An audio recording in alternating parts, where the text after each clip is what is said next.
Donc il y a plusieurs actions qui sont entreprises au niveau de l'agence, mais je souhaite faire du coup le focus plus particulièrement sur une action actuelle qui est la réalisation du cadre commun des projets de e-santé, qui est un document structurant en fait pour le développement de la e-santé puisqu'il rappelle en fait les grandes règles, les grands principes à respecter pour s'assurer du développement d'une e-santé qui soit sécurisée, interopérable et cohérente sur l'ensemble du territoire. Voilà.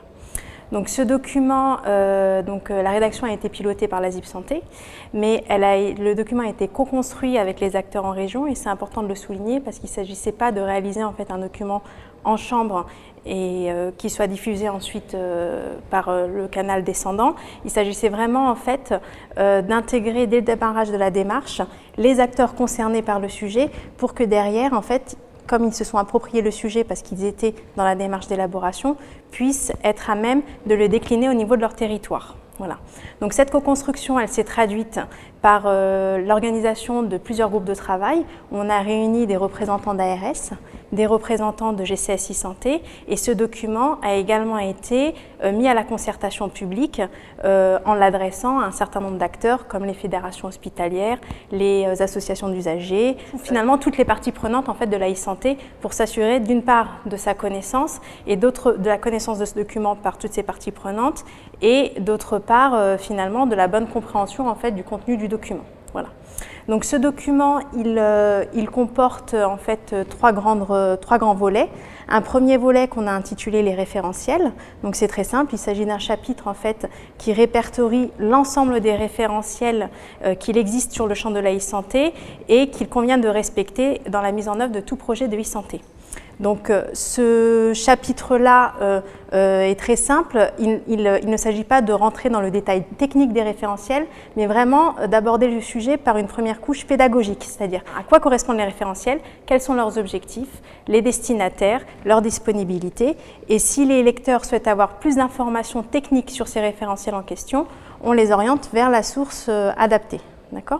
Le deuxième volet concerne ce qu'on a appelé le socle commun minimum de services.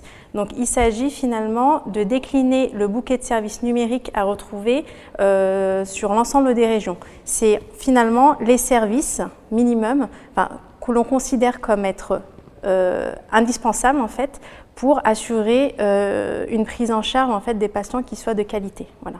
Et ces services numériques, eh bien, on va demander au DG d'ARS, à échéance de 2017, de s'assurer d'une part de leur existence sur leur territoire, mais d'autre part de l'existence d'usage sur ces services numériques-là.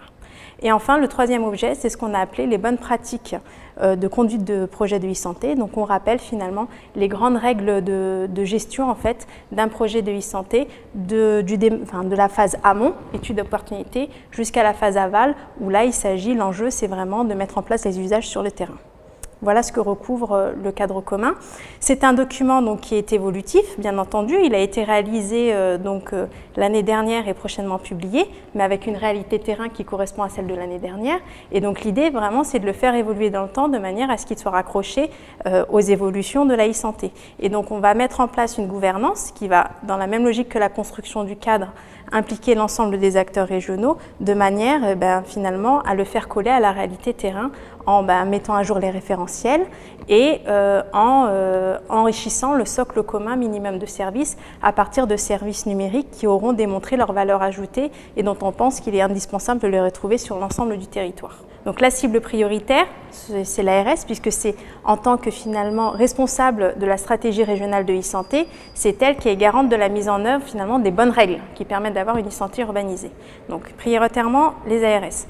Ensuite, les GCS e-santé, les maîtrises d'ouvrage régionales des systèmes d'information de santé, qui par extension accompagnent l'ARS dans la déclinaison opérationnelle de leur stratégie. Et à ce titre, ils ont un rôle à jouer également dans le respect et la pédagogie du cadre auprès des acteurs régionaux.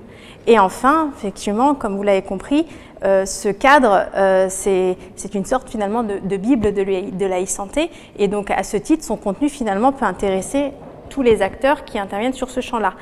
donc les porteurs de projets, mais également les industriels, puisqu'ils vont y retrouver des informations sur les référentiels, mais également des informations sur l'évolution de ces référentiels. Et cette information-là, elle est importante pour eux, pour qu'ils puissent finalement anticiper ces évolutions pour les impacter sur leur offre industrielle. Et pour les porteurs de projets, c'est également important, puisque d'une part, il y a un volet qui traite des principes de conduite de projet de e-santé. Donc à ce titre-là, ils peuvent s'y appuyer pour dérouler leur projet. Mais c'est important également sur la vision référentielle qu'il ait bien en tête pour justement intégrer les exigences dans leur cahier des charges dès lors qu'ils souhaitent acquérir une nouvelle solution informatisée.